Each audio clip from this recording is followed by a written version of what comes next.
Pag-pray po natin si Sister Emily, si Brother Alvin, Brother John, Sister Renita, Sister Edita, Sister G, Sister Lilian. Sa San Martin de Porres Church, lahat ng may sakit doon, si Ate Yoli. Sa Armor of Faith, ganoon din po, at ang pamilya ni Brother Alvin at ni Sister Karina. Lahat po na may karamdaman Panginoon, tinataas po namin. Kayo po ang aming tagapagpagaling. In Jesus' name, amen and amen.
Kapangyarihang Panginoon, naway itulong mo ang aming puso at kaisipan habang pinag-aaralan namin ang iyong salita.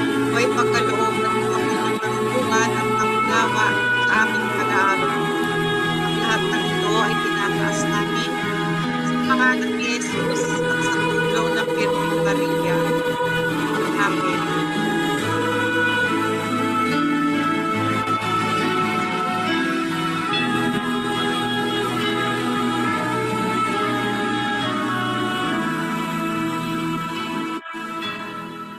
In the name of the Father, the Son, and the Holy Spirit.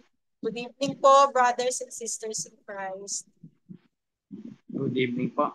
Opo. Ang magbabasa po ngayong gabi ay si Brother John Paul Baon. Where are you, brother? Good evening po. Good evening, Brother John Paul. Yes. Sickness of oneness. Oneness is a spiritual sickness that supposes that the soul has reached a certain degree of that it gradually allows itself to come. I know that you are neither good nor bad. You were neither one of the others, because you are the one. Neither are or told, I'm going to spit you out of my mouth. Revelation chapter 3, verse 15 to 16. But oneness is a spiritual boredom, laziness, fatigue, indifference, energy of the will.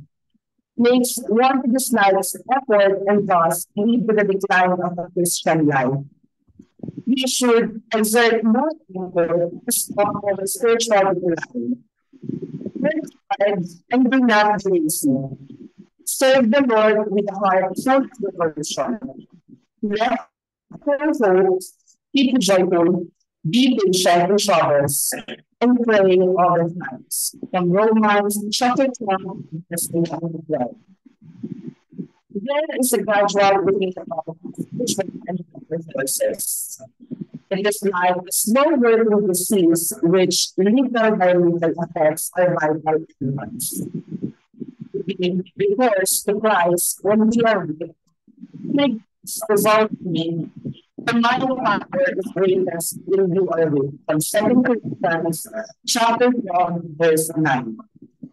There are chiefly two causes for oneness. The first one is the defective spiritual flesh and entry into the soul of the last, or perhaps of them once. So the first one, effective spiritual nourishment. To grow spiritually, our soul needs healthy spiritual nourishment. The soul is nourished by obvious spiritual exercises like prayer, examination of conscience, meditation, spiritual reading, the fulfillment of duties of a state of life, exercise in the practice of the virtues, all of which keep the soul in the union with God, the sources of spiritual life. If these spiritual exercises are done with negligence, with voluntary distractions, without efforts to resist against routine, the soul is deprived of many graces to spiritually nourished and become weak in practicing the virtues of Christian life. We need to be consistent in our prayer. Then Jesus told his disciples a parable to teach them that they should always pray and never become discouraged. From Luke chapter 18, verse 1. The lukewarm person is carried along with useless thoughts. They nurture them, hardly makes an effort to be with them. And soon distraction will overrun his prayers. We can overcome the temptations of the flesh to many distractions in our daily life. God is faithful, but God keeps his promises. And he will not allow you to be tested beyond your power to make it through. At the time you're put to the test, he will give you strength to endure it, and so provide you with a way out. So, 1 Corinthians, sees me a prophet from the exercise of piety. Begin to shorten them. Their examination in science becomes tiresome, a mere matter of routine. They are no longer aware of their thirsts and their limits. They no longer strive to grow in virtue, and soon their weaknesses are evident.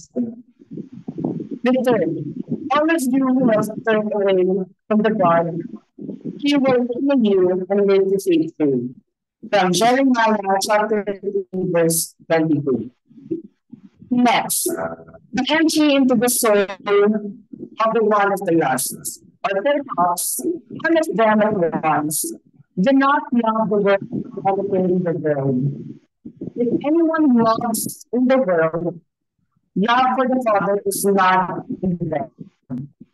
For everything in the world, the lust of the flesh, the lust of the eyes, and the pride of life comes not from the Father, but from the world. The world which desire passing away, whoever does the will of God lives forever. From 1 John chapter 2, verse 13 to 17. The soul is poorly guarded as to entering and healthy suggestions of curiosity and sensuality. The frequent temptation arises only to have rejected. Failure sleeps unmonitored and hardly regretted. Be alert, be on watch. Your enemy, the devil, roams around like a roaring lion, looking for someone to devour. Be firm in your faith and resist him. From 1 Peter chapter 5, verse 8 to 9. Pride is never completely subdued, and therefore renew its attacks. The self, one makes comparison with others. This pride brings in pride, patience, jealousy, violence, anger, and harshness in the relation with others. He made feel superior to others. Didn't God, didn't God give you everything you have? Well, then how can you boast as if what you have here not to give? From 1 Corinthians chapter 4, verse 7. Many deliberate venial sins are committed for which one feels little sorrow, since the delicacy of conscience have been gradually weakened. Thus, honor for sin diminishes, and the profit from God's graces becomes smaller. To honor the Lord is to hate evil, and hate pride and hate arrogance, evil ways and false words, from Proverbs chapter 8, verse 33. The first effect of lukewarmness is the becoming of conscience. Conscience is formed which can no longer discern the gravity of sins committed. Sins in themselves come to be considered as slight.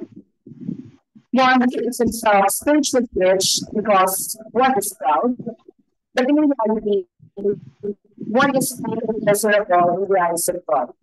What do you think is the right vote to the fear of God? Proverbs chapter 14, verse 12. The second effect is the radical withering of the will. A critical sexuality and pride in small things.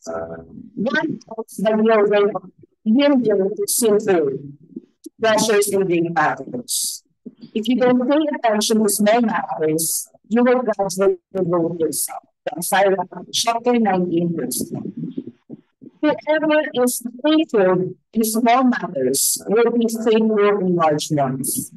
Whoever is dishonest in small matters will be dishonest in large ones. And Luke chapter 16, verse 10. The remedies of lukewarmness. Jesus is ever living to give us his intimate friendship. If we be converted, we will regain favor in our relationship with him. Jesus himself gave us the remedies. I advise you then to buy gold from me, your gold, in order to be rich, the gold of charity and spirit. But also while talking, to dress with the shameless nakedness. It signifies purity and conscience. God is some ointment and move your eyes so that you may see. It signifies looking towards oneself and towards one's spiritual guide. I rebuke and punish all whom ignore. Be in earnest then and think from your sin. Listen, I stand at the door and knock. Everyone hears my voice and open the door. I will come into his house and eat with him, and he will eat with me. From Revelation chapter 3, verse 18 to 20. To gain further in our spiritual life, we may approach our spiritual guides and honestly open to them our soul and ask them how to overcome our spiritual laziness. We will return the further practice of the exercise of piety, namely, ample prayer, examination of conscience, and the frequent renewal of the intention of doing all for God. The favor lies not in feelings, but in the generous will to refuse God now. We take on once more the practice of virtues and the fulfillment of the duties of the state of the book, either single, merely religious, or clergy. They all eagerness, and we include them when we go to the sacrament of confession. We should make frequent use of sacrament of the Holy Eucharist. The Holy Eucharist is our source of Christian life. And Jesus said, unless you eat the flesh of my Son of Man and drink his blood, you shall not have life in you. He that eats my flesh and drinks my blood is eternal life. and I will raise him up at the last day. For the flesh is food indeed, and the blood is drink indeed. From John chapter 6, verse 52 to 56. The Holy Eucharist is the nourishment of our soul, and in our spiritual life is dependent. Jesus says, "He that eats me, the same he also shall live by me." From John chapter 6, verse 58. Holy Communion, or the communion meals we begin with Jesus, is essential for our progress in holiness, to the final attainment of eternal life. As the beginning cannot be maintained without nourishing food, so spiritual health cannot be acquired and preserved without holy communion. By these means, we will begin further in our spiritual life. Thank you so much po. God bless us all. Maraming salamat, Brother John. Sige, no? Praise Jesus, no? Thank you po, Brother John Paul. Hasang-hasa na si Brother John Paul na mag-preach ng Word of God, no? Bago po ako mag-share tungkol sa lukewarmness, ay pagdasal po natin ang isa't isa. Lalo po yung mga may sakit, yung mga dumalo sa atin, no? Si Brother Alvin, si Sister Karina, si Bishop Lito, si Brother Aldrin, si Ate Baby, Ate Emily, Ate Edith, Ate Renita, at Brother John, Sister Pauli, Sister G, Sister Lilian, Sister Lynn, Sister Vicky, si John Paul, ang San Martin de Porres Church, ang Armor of Faith Prayer Group. Lahat po ito, Panginoon, tinataas namin. Yung mga mahal namin sa buhay na may karamdaman ngayon, Jesus, heal them. Thank you, Jesus. Thank you. Yung spiritual lukewarmness, ang ibig sabihin nito sa Tagalog nanlalamig, nanghihina, hindi na pinapalusog ang ating spiritual life. Normal po itong dumarating, itong spiritual lukewarmness. Pero ang title nga, disease . Sakit po yan, kailangan pagalingin. No? Parang tayo, may sakit tayong physical, humingi tayo ng kagalingan sa Panginoon. Ganun din ang mga spiritual diseases, katulad ng lukewarmness, ay kailangan ng kagalingan ng ating Panginoong Hesus Kristo. So nangyayari po sa ating lahat yan, no? Itong lukewarmness na to, kailangan bigyan sustansya. Kasi parang routine na. Parang naging routine yung spiritual life, wala nang sigla. Kasi para two things kasi ang suggestion o lagi sa spiritual life na galing kay St. Thomas Aquinas, una, magkaroon ka ng fervor. Ngayon, para magkaroon ka ng fervor, ibig sabihin ng fervor, sigla, dapat naisin mo, desire it. So we need fervor and we need to desire it, no? Kumbaga si Jesus nung sa Last Supper, sa Gospel ni Luke, sinabi niya, I have desired to eat this Passover with you. So si Jesus mismo ay may desire na pakanin tayo ng kanyang katawan at dugo. Sa ating parte naman, kailangan natin magkaroon tayo ng desire to receive Him. Kaya nga, bago mag-communion, halimbawa sa misa, nagkakaroon tayo ng silent prayer para magkaroon tayo ng desire. Kasi para huwag maging routine. Parang baliwala na lang. Samantalang yung binibigay ni Jesus sa atin, that is how we grow in holiness. That's how we increase our joy in the Lord. No? Kaya even yung mga saints, no, dahil lagi sila may desire kay Jesus, even death to them, there is an expectant joy because of they will be united with Jesus forever. Kaya importante po ito, we desire it, we desire it. Pero ngayon minsan, di natin na-desire. Wala ganong fervor, walang gana. No, nagiging routine. Ang remedy ni, bakit? Anong cause nito? No? Una, napapabayaan natin yung prayer life natin. No? Napapabayaan natin. O kung nagdadasal tayo, mabilis na. Hindi na niya nourish yung bawat salita. Kaya minsan sa seminaryo, nagkakaroon kami lagi ng renewal kasi magdadasal kami lagi every morning, lunch, evening. Ang bilis na ng prayers namin. Ang bilis. Pero kung pumunta kayo sa mga madre, kung magdasal sila, dahan-dahan. No? Kaya kami, dahil puro mga lalaki, gusto mabilis agad. Dahil kakain na breakfast papaspasan yung dasal no? Hindi sa lunch. Bago mag-lunch, dadasal muna Tapos bago di maghapunan. Kaya, ang tendency, napabilis yung prayer. Hindi mo na nourish. Parang routine na Parang routine na nangyayari sa'yo. Parang routine. Pero hindi ganun nangyayari. Kaya kaya mga madre, mas napakinig pumunta sa mga madre sa kumbento, lalo sa mga Pink Sisters, pag kinakantan na yung mga salmo, makita mo parang kang nasa langit Kasi talagang meron silang fervor, meron silang desire to pray to Jesus.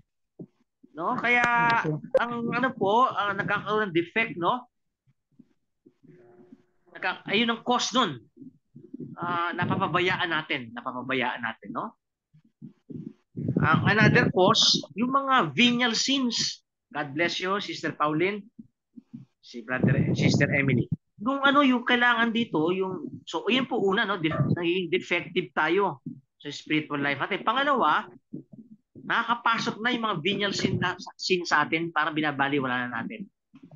Halimbawa, impatient, no? Kasi venial sin niya, impatience araw-araw na, oras-oras naging impatient tayo. Nakapasok na. Yung venial sin, dati pinabayaan natin yan. O anger, yung may anger na venial sin, pasigaw-sigaw lagi. Lagi makita ulo. Venial sin yun Pero ang spiritual lukewarmness, pinabayaan natin, hindi natin chine-check na. Yung pagiging masungit. Venial sin din yan Pero hayaan mo na. Talagang ganito, masungit ako Napapansin na mga kapaligiran natin. Kasi nagkaroon ka na ng spiritual lukewarmness. Yung disease na yun. Hindi mo na check. Kaya yung karakter mo, yung pag-uugali mo, hindi nahahalin tulad sa ugali ni Jesus. Nagiging, nawalang pasyensya, magalitin, mga iba, palamura pa. Yung palamura, paminsan-pinsan yan, venial sin din yan. Pero baliwala na sa'yo. Parang bahagi ng buhay ko na yan. Venial sin yan O halimbawa, yung paninira ng kapwa.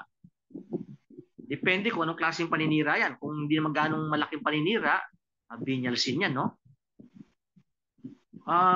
Parang baliwala na. Lukewarmness na yun, nakapasok na yung venial sin. Baliwala na sa'yo. Anyway, venial sin lang naman to Hayaan mo na. O kung hindi, yung pagsisinungaling. Venial sin din yan. Normally, no? Nakaugalian na. Oo. Hindi na nakukorek na maging ayon tayo kay Jesus. Kaya yung disease, yung sakit ng lukewarmness na panlalamig sa ating buhay espiritual ay nasa sa iyo na. Ngayon, dahil disease yan, pag hindi mo ginagamot yan, mag-lead ang venial sin to mortal sin. Kasi hinahayaan mo na yung venial sin sa'yo Yung madali na sa'yo mag-commit ng mortal sin. Kasi nakahawak na sa'yo yung venial sin. Hinahayaan mo na. Kaya magaling ang church Kaya ako, binibigyan ko ng emphasis sa misa, yung part ng ng confiteor, nung sinasabi mo, I confess to Almighty God.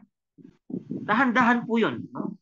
I confess to Almighty God. Para magkaroon ka ng fervor uli. Kasi pati I confess to Almighty God, parang routine na eh. I confess to Almighty God to my brothers and sisters.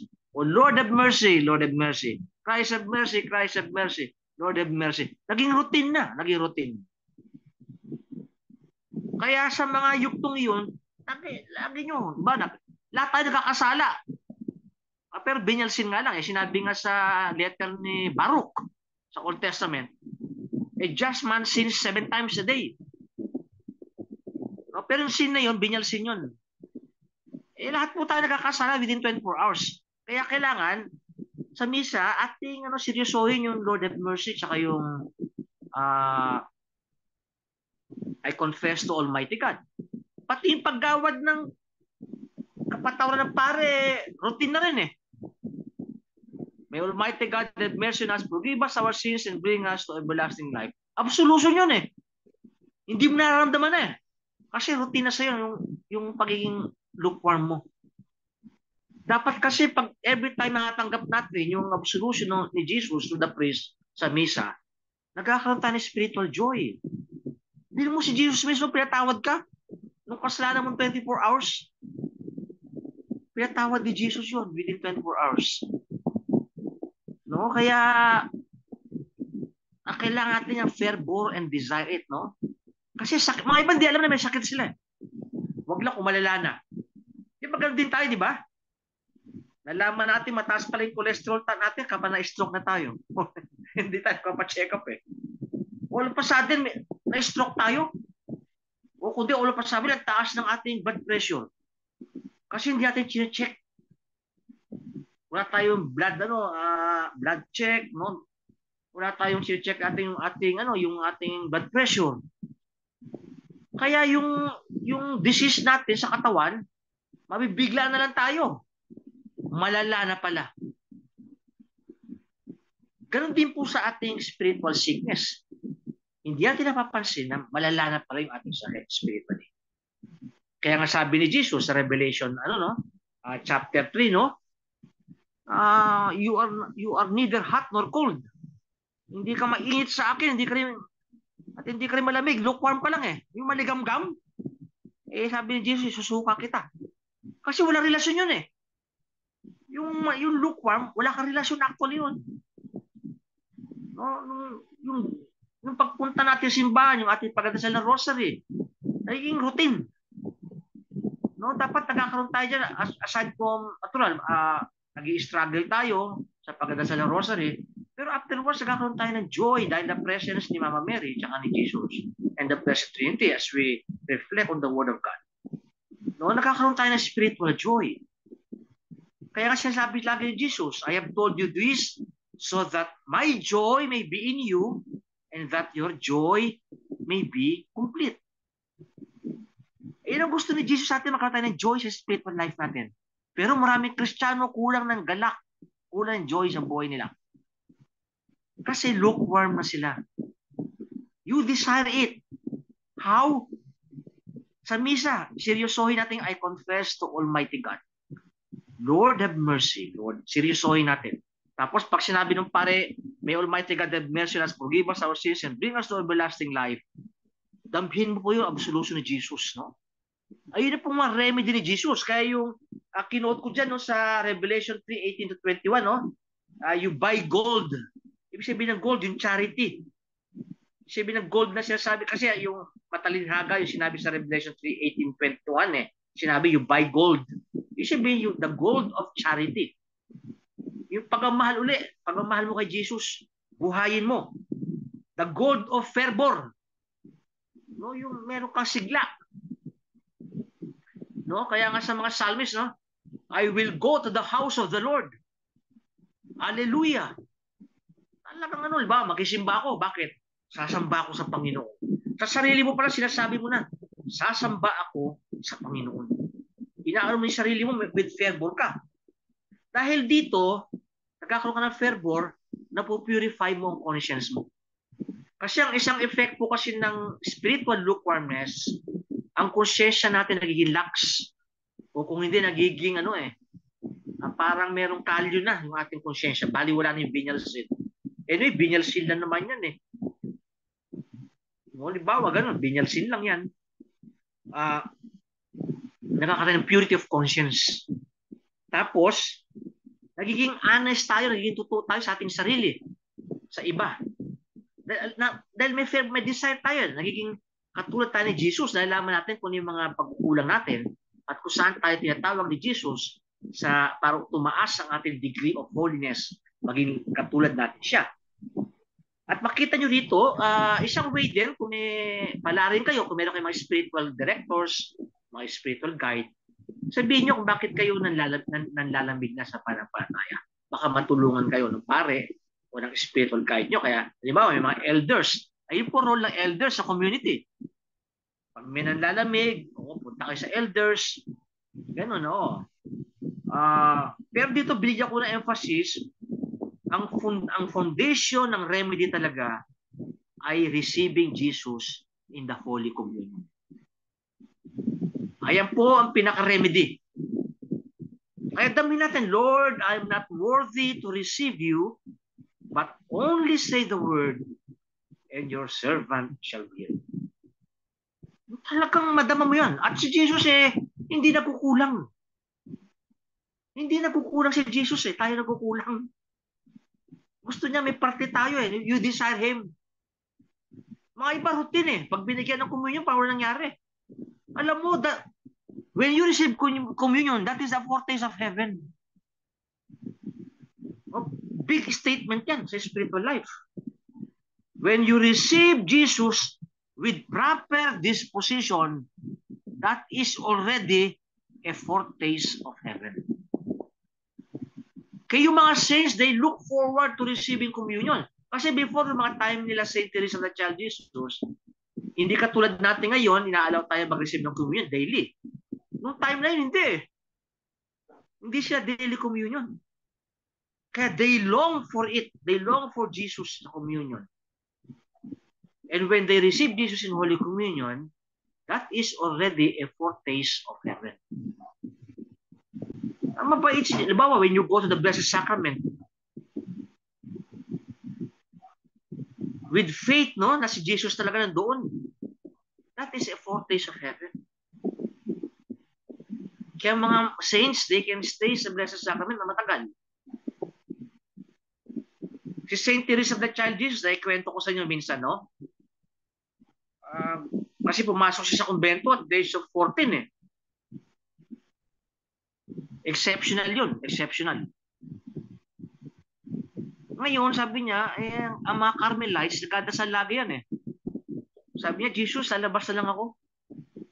Kasi sa Blessed Sacrament, lagi akong tulog. Pareho tayo ni Saint Teresa of the Child Jesus. Laging tulog. Sabi niya, bakit ganun? Nandiyan ka pa lagi akong tulog. Lalabas na lang ako, sabi niya sa kumbento. Ngayon, sabi ni Jesus sa kanya, pinaalala niya, naalala mo, gabi-gabi natutulog ka sa lap ng father mo. Kasi mahal siya ng papa niya Natutulog lagi siya sa lap ng papa niya. Hindi siya nag-uusap, natutulog lang siya. Sabi ni Jesus, masaya ka ba? Natutulog ka sa lap ng papa mo? Sabi niya, yes, Jesus. Pangalawa, yung papa mo ba masaya? Habang natutulog ka sa lap niya? Oo, masaya yung papa niya. Kasi natutulog ka sa lap niya. Ganon din ako, sabi ni Jesus. Pag natutulog ka sa presensya ko, masaya na ako. Kasi meron kang desire to be with me. May desire. Kaya kahit natutulog si masaya siya. Kasi meron siyang desire to be with us. Kaya pagkatapos ng holy hour niya, iba pakiramdam niya. Kahit natulog lang siya sa holy hour. Kasi yung desire niya to be with Jesus. Ganun yan. Di same with the rosary. May nakakatulog sa rosary. Nagkakaroon sila ng guilt of conscience. Kasi may ibang advice ang pare, ganun Sabi, sa akin hindi. Okay yun, nag-try ka nga Na-please mo si Mama Mary. pinatulog ka ni Mama Mary. Huwag kang magigilty kung makatulog ka sa rosary. Kasi mahalaga yung meron kang desire to be with Mama Mary. At yung desire na yun, nag-i-increase yun. So, ayun siya sa akin. Desire it. Naisin mo. Kaya siguro yung panalangin natin sa sharing natin ito, no? Naisin namin, Panginoon, ikaw, lagi. Naisin ka namin sa mga ginagawa namin upang ang spiritual sickness namin na lukewarmness ay mawala. Kasi sakit to, sakit. Kailangan gamutin ni Jesus yan. Mga iba hindi nga alam na may sakit na sila. Kaya Jesus, heal my spiritual lukewarmness. Nga doon lang po muna siguro. Meron pa time siguro mag-share dyan iba. Ha? O may magtanong, ha? Good evening po. Again, brothers and sisters in Christ. Sino po gustong magtanong? Oo. Mr. Emily. Sige po. Sige, gusto mag-share, oo. Bishop, parang ano to parang public confession. Opo. Hindi ko naman aanuhin na spiritual life ko. Kasi, ano naman ako yung pious naman ako sa prayers ko. Opo. Pag-rosary ko, and everything.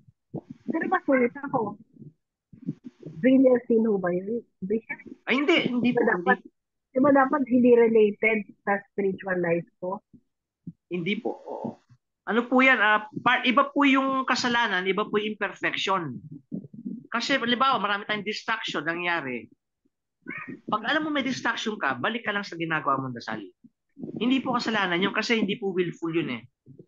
Hindi po voluntary distraction yun. Halimbawa, nagatas ka ng rosary. Bilang inisip mo, nululutuin ko mamaya. Oo. Darating bukas ang apo ko, ano ihanda ko. Kung biglang naisip ko mamaya na yan. Hindi po kasalanan yun. Part of our imperfection yun. Part of our Bishop, follow-up question. Apa. Hindi naman during the prayers nasusungit ako. Hindi during the prayers. Yung probably, could it be attitude ko lang yon? Opo. Or it could also be temptation. Tukso yan ni Satanas. Halimbawa, magkakaroon tayo ng Bible study. Nandiyan yung tinatamad ka. O para na walang ng gana. O temptation po ni Satanas yan. Ngayon, temptation niya, pag na-overcome mo yan, natutuwa si Lord. Halimbawa, yung pag-imisa namin lagi ni Bishop Lito, minsan nakatamad mag-misa eh. Pagod ka. Hindi ka nakapaghanda dahil puyat ka siguro. Pero ino-overcome mo yun. Na-please na si Lord doon, na-please. So, minsan temptation yun, hindi lukewarmness yun. So, ako, hindi man ako laging ganado. Halimbawa, sa umaga pa lang, sinasama ko na sa misa yung ating Bible study, Bible sharing. Sinasama ko sa intention yan. No? Sinasama ko na po yan. So, si Lord, inspire me na sana sabihin ko yung mga galing sa'yo. Tapos, minsan 30 minutes bago tayo Bible sharing, diyan yung tinatamad ako, nanghihina ako, nato ako. Na temptation po yan. Oo. Imperfection po yan, temptation yan. So, hindi po kasalanan yun. Oo, ganun yan. Oo. Halimbawa, ganun po yan. Oo. Temptation yun, hindi yun lukewarmness. O hindi lukewarmness yun. Halimbawa, mga 15 minutes before ating tinatamad ako eh. Meron akong gustong gawin. Na importante rin ang gagawin ko, importante rin. Oo. Hindi. Temptation yun. Kaya, i-overcome ko yun. Ganun yan, no? I ask for forgiveness. Oo, praise Jesus. Temptation lang yun. May double merits ka kay Lord na overcome temptation eh. Na overcome mo. Ganun yan, no? Please forgive me. Oo. May tanong sa atin si Bishop Lito at gusto mag-share. Sige po, mag-share po kayo, Bishop Lito. Hello. Wala akong sabi ko yung question, dami ko lang yung account. Sorry po, medyo nakakaslay kami kasi tinatakaan ko kami sa mga tagdilin. So yung pagkakunin ng mga pastoral ko, nakakagawa ko tayo ng kasalanan, intentional po. And everyday yung first gawain namin is love. years of church dependence as well. The question po is it really true na bawas ng sin ang pagdadasalain ng Holy Rosary and Oo. Nakakaalis po ng kasalanan yan. Yung pag ano lang, libawa, with sincerity, may holy water ako. So, yung nagawa kong venial sin, pag nag-sign of the cross ako, nawala yung kasalanan ko. Kayo, sa pag-rosary nyo, no? Ako, na-inspire ako, no? Sinishare ko sa ibang communities. Nagdadasal kayo ng rosary. Nag-divine mercy chaplet kayo. Nagkakaroon kayo ng devotion sa mahal na Nazareno. Yung mga dasal na yun, nakakaalis po ng kasalanan. At hindi lang po nakakaalis ang kasalanan, tumataas din po ang inyong spiritual life. Maraming spiritual gifts na binibigay ni Lord sa inyo. Kaya, ituloy nyo po yun. Napakaganda po niya kasi hindi po lahat ng mga communities na although sa UP ngayon, nagdadasal po sila everyday Black Rosary sa UP. No? Isang grace ng God yun. So pag yung kunyari pagdadasal na kayo, may katamaran, temptation yun. Temptation yun. Oo. So hindi po kasalanan yun. Imperfection lang yun, temptation lang yun. Ganun po yun. Nakakaalis po ng kasalanan yung inyong panalangin. Tama-tama si John Paul. Pwede na mag-preach yan. Oo. Sige pa. Another one po. Since whether you have since I natin sa ulan. Ano po ng distractions? Ano po kaya ang distractions na overwhelmed? Oo. Yung babalik-balik ka lang. Merong isang kwento kasi niyan eh. May isang babae pumunta sa Sampare. Sabi niya, bakit gano'n pagdadasal ako, dami kong distractions, no? Kaya isang oras. Sabi niya, mga 55 minutes, nalabanan ko yung distraction ko. Tapos 5 minuto lang, minsan, wala naman akong distraction, tuloy-tuloy.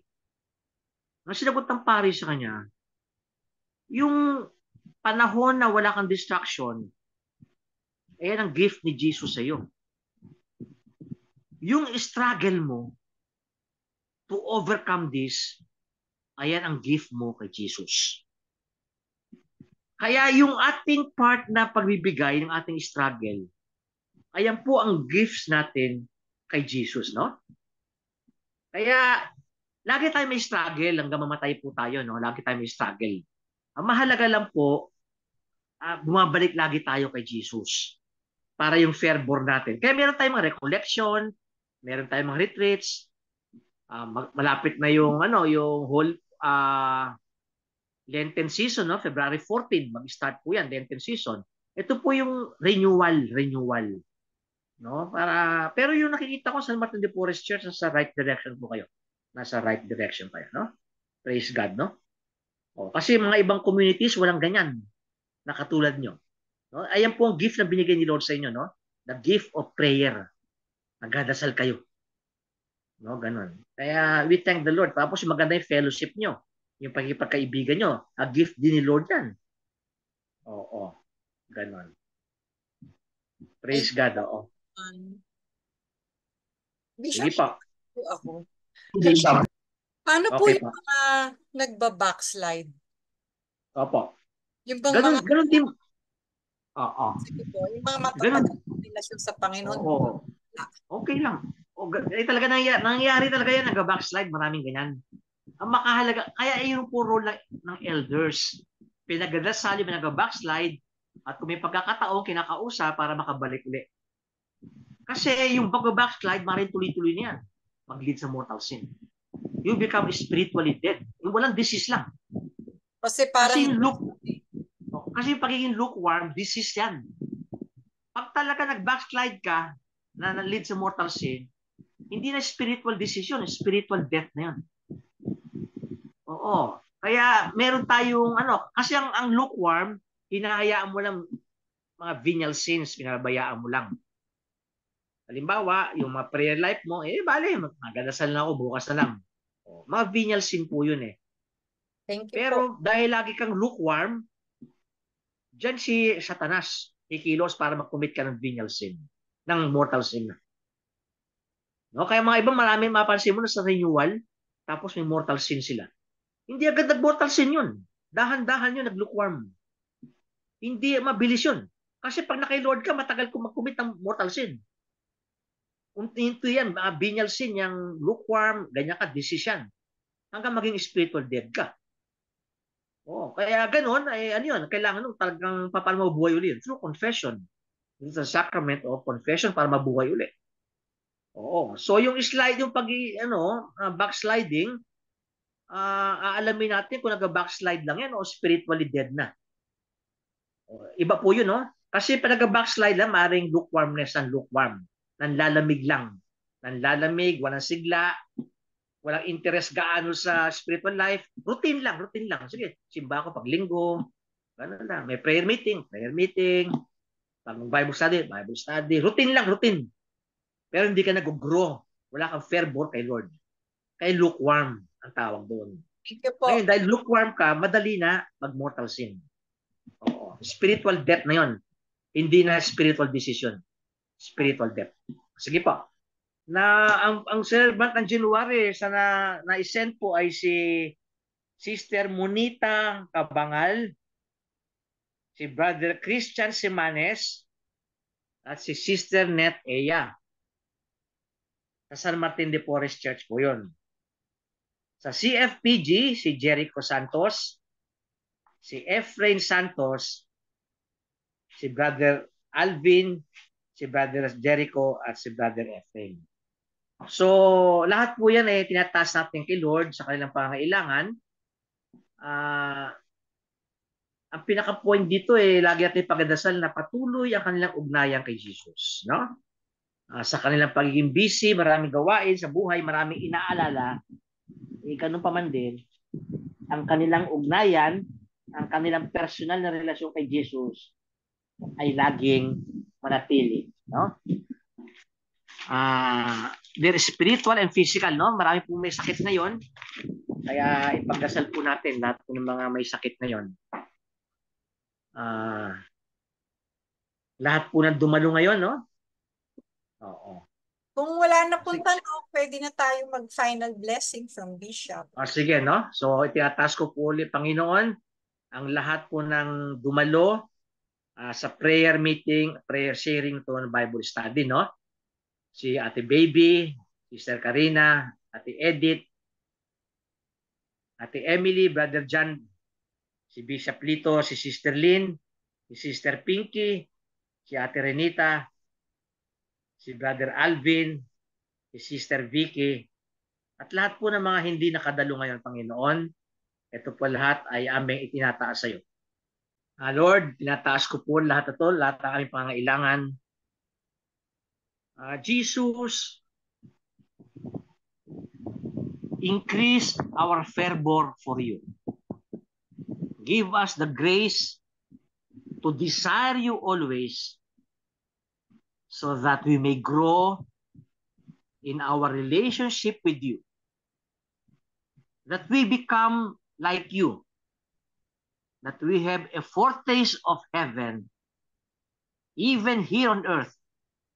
Especially when we receive you in Holy Communion and in adoration of the Blessed Sacrament. The Lord be with you and with your spirit.